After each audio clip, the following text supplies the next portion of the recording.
Hello friends. So today we are going to learn about the safety speed while taking the turn.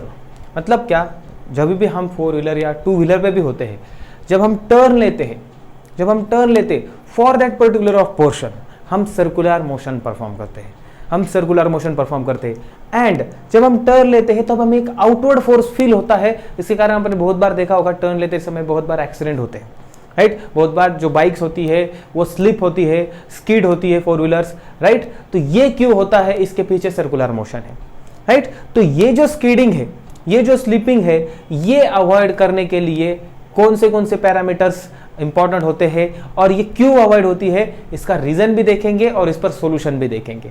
तो सबसे पहले हम देखेंगे that is the safety velocity of vehicle on a curved road. मतलब कि देखो यहाँ पे ऐसा एक रोड है एल शेप, तो यहां से देखो ये जो इतना पार्ट है, फॉर दिस पर्टिकुलर पार्ट, ये जो व्हीकल यहां से यहां जाने वाली है, तो यहां ये जो पर्टिकुलरली पोर्शन है दैट इज ये जो आर्क है, while crossing this arc this vehicle is performing circular motion और इसकी यहाँ पे कुछ तो ऐसी है एंगुलर डिस्प्लेसमेंट रहेगी, दैट इज 90 डिग्री की रहेगी, बिकॉज ऐसा एल शेप रोड है यहाँ पे, राइट। तो यहाँ पे मतलब अगर हम यहाँ पे ड्रॉ करेंगे ऐसा, तो ये सर्कल हमें मिलेगा और ये जो रेडियस मिलेगी तो इसका एक सेंटर भी मिलेगा फॉर दिस पर्टिकुलरली, ये सेंटर होगा और ये जो डिस्टेंस होगा that is vehicle to centre, ये होगा that is the radius of that circular path, right.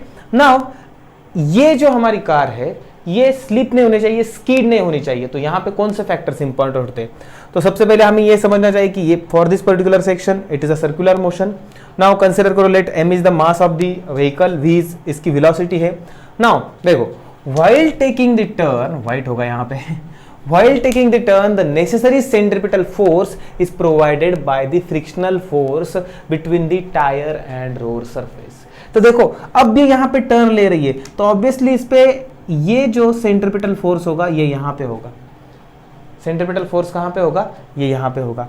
तो देखो ये जो नेसेसरी सेंट्रिपिटल फोर्स है, हमें पता है जब भी हम सर्कुलर मोशन करते हैं, सर्कुलर मोशन होने के लिए कौन चाहिए, सेंट्रिपिटल फोर्स चाहिए, बिकॉज हमने पहले भी रीड किया है फोर्स कॉज होता है एंड सर्कुलर मोशन में centripetal force is the cause of circular motion.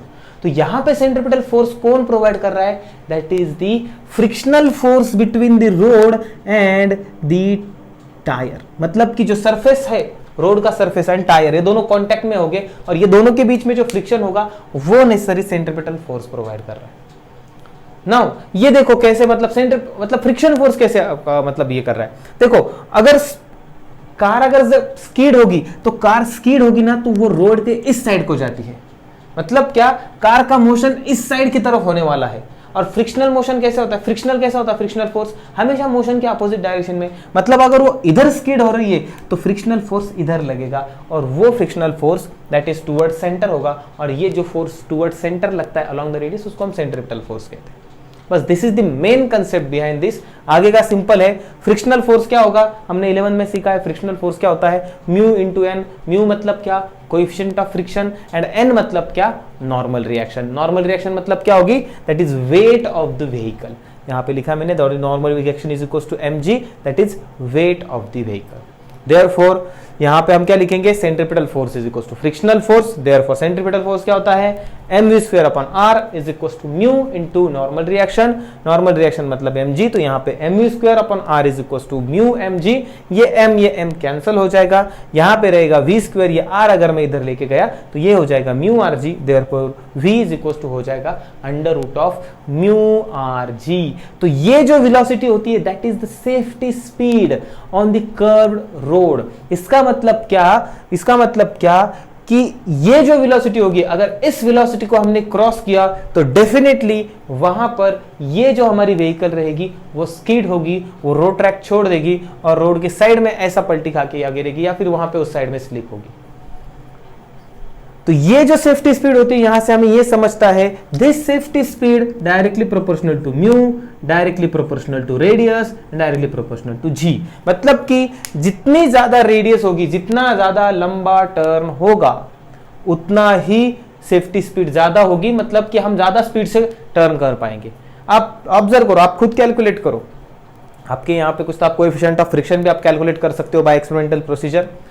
Vehicle का मास आपको पता होगा, एंड आर एक पर्टिकुलर करो, जब छोटा टर्न होता है, एकदम शॉर्ट टर्न ऐसा होता है, तब आपको बहुत मतलब कम स्पीड रखनी पड़ती है। जब लंबा टर्न होता है आपको दिखता है वहां से ऐसा लंबा टर्न, आप ज्यादा स्पीड से जाते हो, because this reason is behind this, that is जितनी ज्यादा रेडियस उतनी ज्यादा सेफ्टी स्पीड। समझ में आया? So this is about the safety speed on the curved road. तो देखो अभी यहाँ पे ये समझ में आता है कि ये जो म्यू आर जी है ये हमें म्यू एंड आर एंड जी पे डिपेंड होता है। अभी ये जो म्यू है, अभी हम मतलब कि देखो कोई फ्रिक्शन कितना इंपॉर्टेंट होता है, अगर फ्रिक्शन रहता ही नहीं तो ऑब्वियसली हमारी कार जो हमें टर्न लेना बहुत ही मुश्किल हो जाता है। अगर आपको ऑब्जर्व करके देखना है तो ये भी करके देखो, आपके घर में करके, मतलब करो मत but you can experiment like this कि अगर आपके सपोज आपकी जो फर्श है वहां पे टाइल्स है, वहां पे उस पर पानी डालो और आप उस पर अगर भागो मत, मतलब अगर आप देखोगे तो उस जब वहां पे पानी होगा तो ऑब्वियसली कोएफिशिएंट वहां फ्रिक्शन कम हो जाता है, और जब आप फास्ट टर्न लोगे उस पर अगर भागोगे आप और अगर फास्ट टर्न लोगे तो डेफिनेटली आप गिरोगे, बिकॉज फ्रिक्शन वहां पे कम होता है। इसलिए फ्रिक्शन इंपॉर्टेंट है, रेडियस ज्यादा रखोगे तो वो भी इंपॉर्टेंट है, एंड जी जनरली यहाँ पे सेम होता है, दैट इज रोड के लिए। So this is about the safety speed on curved road. इसके बाद हम सीखेंगे that is banking of road. तो ये बैंकिंग ऑफ रोड क्या करता है, इस मोशन को और भी सेफ करता है, दैट इज द एप्लीकेशन। और ये कैसा होता है, क्या होता है, ये हम नेक्स्ट वीडियो में देखेंगे। Thank you, bye.